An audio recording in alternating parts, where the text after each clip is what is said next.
Tomatoes are heat-loving plants, so to have best success, make sure you're not planting them out until nighttime temperatures are above 10 degrees. And choose the right type of plant for your space.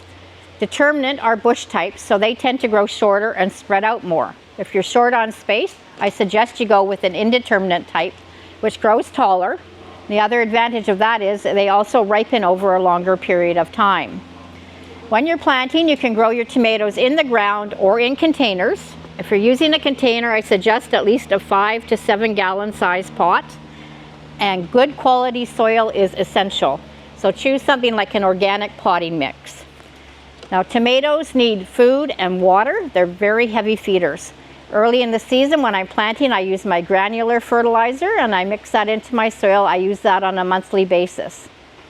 When I get towards end of July, I switch over to a liquid fertilizer that I use once a week, and that's mixed in water. One thing to keep in mind when you're planting your tomatoes is you can strip off the lower leaves and plant the stems deeper. That will allow your tomatoes to root better and give your plants more support.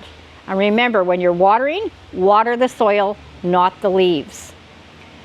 If you're growing in a hanging basket, I like to recommend the Job's tomato spikes. 3 spikes per pot will feed your plant for 3 months. Super easy. And don't forget your companion plants. Basil is one of the best for your tomatoes.